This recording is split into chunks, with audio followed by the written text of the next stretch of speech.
अस्सलाम वालेकुम friend, this is Dania Khan. Welcome to my channel. इस वीडियो में आपको टीजीटी जो जॉब आई है एफपीएससी में, जिसकी लास्ट डेट 20 मई 2024 है, उस हवाले से एक तो क्लैरिफिकेशन है बीएड के हवाले से, क्योंकि काफ़ी लोग पूछ रहे हैं कि बीएड होना लाजमी है या नहीं है, कि अगर बैचलर या बीएस हो तो बीएड होना लाजमी है, मास्टर हो तो बीएड होना लाजमी है या नहीं।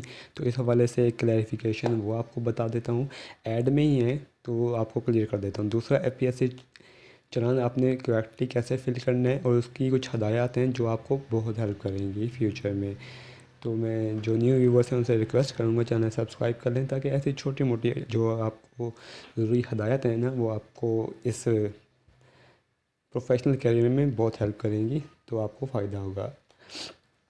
टीजीटी ये मेल है, ऑफिशियल मेल है, ऑफिशियल ऐड है टीजीटी मेल और फीमेल का।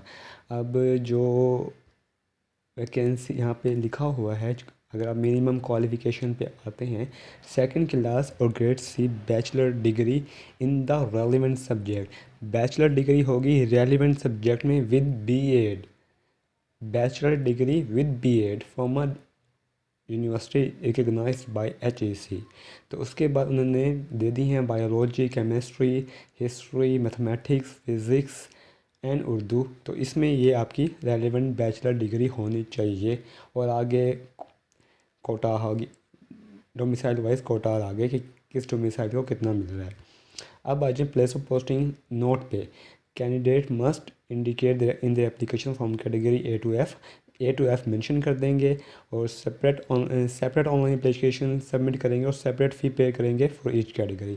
अब यहाँ पे आप जाए नंबर 2 पॉइंट पे, the candidate having master degree और BS with 16 years schooling in education. अगर आपकी मास्टर डिग्री है या बीएस है इन एजुकेशन, या एमफिल है इन एजुकेशन, या पीएचडी है इन एजुकेशन, तब आपको बीएड की ज़रूरत नहीं है। मुझसे भी थोड़ी देर पहले किसी ने पूछा था तो कि बीएस हो तो बीएड होना लाजमी नहीं है। मैंने भी उन्हें ओके कह दिया, मैंने ये नहीं पढ़ा करेक्टली कि अगर आपका बीएस, एमफिल या पीएचडी एजुकेशन में होगा तब बीएड लाजमी नहीं होगा, तब बीएड एग्जाम्प्ट है। लेकिन अगर आपका बीएड नहीं है एमफिल में, बीएस में या पीएचडी में, तब आपका बीएड होना लाजमी है। और एक क्लैरिफिकेशन ये है कि अगर बीएड आपका नहीं है तो आप अप्लाई नहीं कर सकेंगे। देखें, अगर आप टेस्ट पास कर लेते हैं तो एफपीएससी आपको शॉर्टलिस्ट करता है, आपसे डॉक्यूमेंट्स रिक्वायर करेगा। जब आप उसको बीएड की डिग्री नहीं भेजेंगे तो आपको नहीं बुलाएगा इंटरव्यू के लिए। तो बीएड होना लाजमी है। अब कुछ लोग पूछ रहे हैं, कुछ कैंडिडेट्स पूछ रहे हैं कि अगर हम अब एनरोल कर लें बीएड के लिए तो क्या ये ज़रूरी होगा। अगर आप एनरोल कर लेते हैं और आप फिनिश भी कर लेते हैं इससे पहले, इसके एफपीएससी के प्रोसेस कंप्लीट होने से पहले आप उसको कंप्लीट भी कर लेते हैं, तब ये एफपीएससी डिसाइड करेगा, और मे भी वो आपको सिलेक्ट ना करे, क्योंकि एट द टाइम ऑफ जब ये एडवर्टीज़मेंट आ रही है वो आपसे तब कह रहा है कि आपका बीएड होना लाजमी है।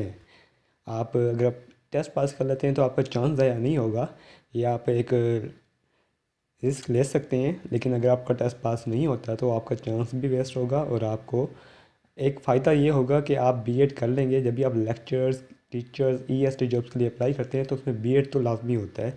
तो बीएड अगर आप कर भी लेते हैं तो ये एक प्रोफेशनल डिग्री आपके प्रोफेशनल करियर में हेल्पफुल होगी। ये आ गई बीएड की क्लैरिफिकेशन कि बीएड होना लाजमी है, एग्जाम्प्टेड है अगर आप बीएस इन एजुकेशन है, एमफिल इन एजुकेशन है, या पीएचडी इन एजुकेशन है। अदरवाइज़ बीएड एग्जाम्प्ट नहीं है, बीएड होना लाजमी है। आप बीएड के बिना अप्लाई कर सकते हैं, लेकिन फिर एफपीएससी पे है कि वो आपको एग्ज़ाम करता है या नहीं करता, या आपको शॉर्ट लिस्ट करता है या नहीं करता। अब आ जाए एफपीएससी चलान पे। एफपीएससी चलान एक बहुत छोटा एलिमेंट है, लेकिन इसका बड़ा इम्पैक्ट पड़ता है अगर आप एफपीएससी चलान टेस्ट के टाइम भूल जाते हैं, या आप लॉस्ट कर जाते हैं, या आप कहीं गुम हो जाता है, आपका मिसप्लेस हो जाता है। तो एफपीएससी के चलान में आपने देखा होगा ये 4 पार्ट होते हैं, 1, ये 2, ये 3 और ये 4। आपने चारों पार्ट को फिल करना होता है प्रॉपरली। मैं आपको एक पार्ट को फिल करने का बता रहा हूँ तरीका। बैंक नेम में आप लिखेंगे बैंक नेम, क्योंकि आप इसको नेशनल बैंक या स्टेट बैंक में भर सकते हैं, तो बैंक में आ जाएगा आपका जो भी आप जिस बैंक में भर रहे हैं, सिर्फ गवर्नमेंट बैंक में भरेंगे, नेशनल बैंक या state bank. National bank of Pakistan, उसका ब्रांच कोड यहाँ लिखेंगे। जो भी उस बैंक का ब्रांच कोड है वो आपको नेट से भी मिल जाएगा। अगर आप किसी भी बैंक में भरना चाहते हैं, वो उसका नाम लिखें और उसका जो एड्रेस है वो लिखेंगे तो वो आपको ब्रांच कोड बता देगा। ब्रांच कोड लिखेंगे, डिस्ट्रिक्ट लिखेंगे कि इस आप डिस्ट्रिक्ट से अप्लाई कर रहे हैं, फिर आप अपना नाम लिखेंगे, नेम ऑफ़ कैंडिडेट। उसके बाद आप CNIC में CNIC डालेंगे। हर स्क्वायर में एक आप हिस्सा डालेंगे। उसके बाद यहाँ आपने केस नंबर डालना है F489/2024-R। ये है case number TGT FPSC TGT males का। अगर फीमेल्स हैं वो यहाँ पे 86 लिखेंगे, F486/2024-R, और यहाँ पे आप 2024 कर देंगे। फिर आ जाएंगे examination fee paid for the post of, हम किस पोस्ट के लिए पे कर रहे हैं फ़ीस, तो यहाँ आप लिखेंगे train graduate teacher mail. Bracket में आप डालेंगे जिस सब्जेक्ट के लिए आप अप्लाई कर रहे हैं या जिस सब्जेक्ट के लिए आपने ऑनलाइन अप्लाई करना है, यहाँ पे उस सब्जेक्ट को लाजमी मेंशन करेंगे। उसके बाद रुपीज़ में 300 लिखेंगे और रुपीज़ यहाँ पे आप लिखेंगे वर्ड्स में 300। ये आपका एक पार्ट हो गया फिल। अब आप आ जाएँ दूसरे पार्ट में। दूसरे पार्ट को भी आपने ऐसे फिल कर लेना है। और ये जो नीचे है यहाँ पे आप 300 लिखेंगे, यहाँ पे आप वर्ड्स में 300 लिखेंगे, और यहाँ डेट में जो आपको नज़र आ रही है यहाँ आप डेट फिल करेंगे जिस डेट में आप अप्लाई कर रहे हैं। ये डेट लाजमी मेंशन कीजिएगा, ये बहुत आपको पता लगेगा। आपको बताता हूँ कि कैसे कितना इंपॉर्टेंट होता है डेट का लिखना। जब आप ये चारों फिल कर लेंगे, फिर आपने ये पे करना है बैंक में।